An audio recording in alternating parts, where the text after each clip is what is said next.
talk throughout the history. You're a big historian, and now we talk about Walter Payton and Jerry Rice, some of the greats who've ever played in this conference.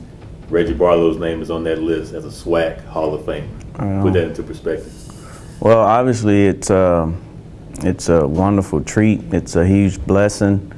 It's a tribute to hard work and dedication. And with me growing up, counting on about the SWAC conference and Buck Buchanan and Robert Brazil and just so many really, really good players that, whether it's baseball, football, or basketball that come out of this conference, Ricky Weeks. I mean, there's a lot of them. And just know that your name is going to be mentioned with those guys that I'm representing our university. Really makes me proud and happy.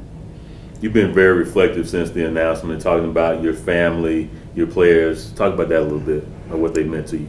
Well, I mean, obviously, I think my fiber and who I am as a person, it stems from, my upbringing. My mom, who was a very hard worker, who, worked 2 and 3 jobs. We had paper routes that we threw papers like before school started, and that was before she went to her real job. We did that for majority of my elementary years. So when you talk about work ethic, when you talk about doing what you need to do to live and survive, then it stems from her. And it's 4 of us, 5 with my half brother Rodney. So the competitiveness in our household, I mean, all of us were athletic and played sports. I think, like I said, the work ethic comes from her. The competitiveness comes from, you got to compete for the couch. You got to wrestle if you want to get the phone. So those guys, my brothers Jeffrey, Clement, and Darrell and Rodney. That's part of my fiber as well. You came to Alabama State in 1991 in the midst of arguably the greatest year ever. How did that year help to mold who you became as a player here? Well, in 1991, coming from high school and having a lot of confidence and,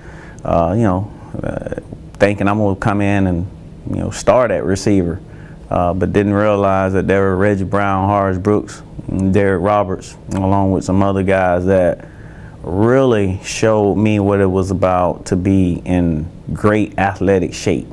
Those guys could run all day, they could practice, they could do conditioning before practice, after practice. They were really good in the game, and I was able to learn from them. I think what was hidden in all of that was the competitive atmosphere they created for error.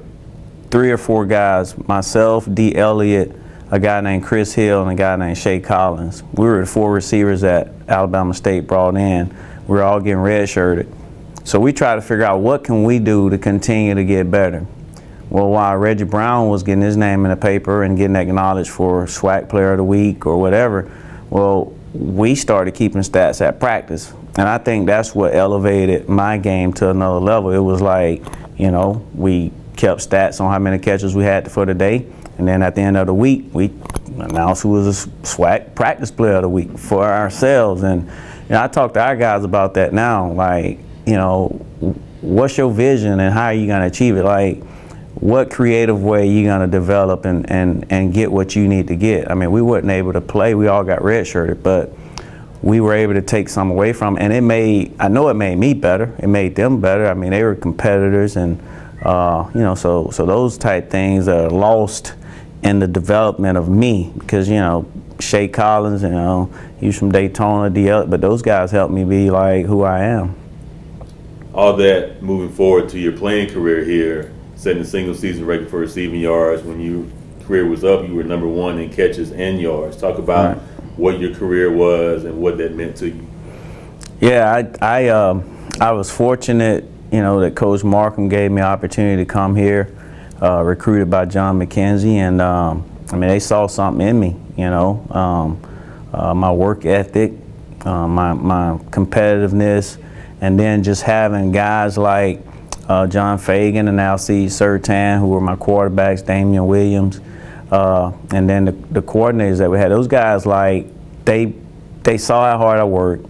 They knew that if I got the ball, that I would be able to make the play. So being able to get, I think it was like 1,200 some yards in a single season, which was the highest at the time. I mean, that was great for me. I mean, ASU had been playing football since, in the early 1900s, and to know that it had never happened before was an awesome thing, to know that you're the first. I mean, rarely can people say they're the first at doing something. So that was exciting for me, and that was my junior year. That's the year that put me on the map. That NFL scouts started hearing about me after that, and of course it allowed me to get some of the opportunities I got playing All-Star games and stuff my senior year.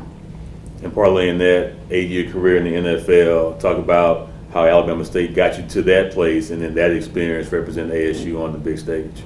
Yeah, well, obviously, I mean, you don't get drafted if you don't have a college career per se, and just being able to play here, being able to be developed here. I mean, like I talked about Reggie Brown and Horace Brooks, those guys helped develop me. Shea Collins, D. Elliott, with the competitiveness and challenging every day. Coach Markham with the mindset of, I mean, when there were days when I thought I couldn't go farther, he found a way to get it out of me. When I went to the NFL, there was nothing that I was afraid of in terms of work and work ethic and running and conditioning. It was give me more, Coach Coughlin. I could do it. And one of the proudest things I remember hearing Coach Gruden say was, this dude here, he don't get tired. He runs all day. So I think that's what kept me around the NFL, for 8 years. But I was happy to represent Alabama State. It's kind of like history in the making at Jacksonville. I still hold the punt return records, the kickoff return records and stuff there. We had some really good teams, playing in 2 NFC championship games. Came up short, but that experience on the big stage, national television, Reggie Barlow from Alabama State, starting punt return, all that stuff, it was a blessing. And then Tampa and being able to be a part of the Super Bowl team. So, Bama State, is the reason why I was able to experience all of that. And people know about Alabama State. All the teams I played, I was never, I always had my Bama State gear on. I'm always talking about my times at Alabama State. So all my former teammates, they know about this place. And now coming full circle, first as assistant coach and now as a head coach here, back at your alma mater in your hometown. Yeah, it's crazy. I mean, it's it's a blessing how things just work out. And my plan was, when I retired from football, was to come back home, and I would have been tickled to death if I could have got the job at Bellingraph Junior High School. I was looking forward to that. But lo and behold, Coach Cole gave me a chance to be an assistant coach on his staff. He went on to the NFL, and our administration at the time, courageous. They said, we're going to give Barlow a chance. I was probably 33 years old, I don't know.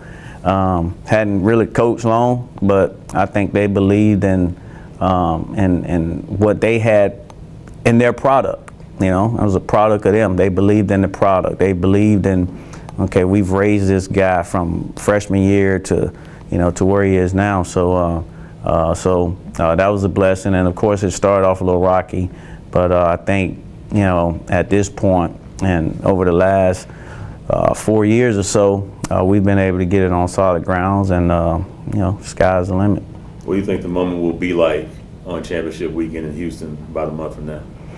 It's going to be a blessing. It should be fun. I mean, just an opportunity. I'm not sure of all the other guys that are going in, but I'm always excited about meeting guys who've kind of been through it, and they're representing their schools and their universities on that stage, and having your family and friends that'll be available, that'll be tuned in and reading and hearing about it. Just makes me proud, my kids and all those people be involved in it, so it'll be a blessing.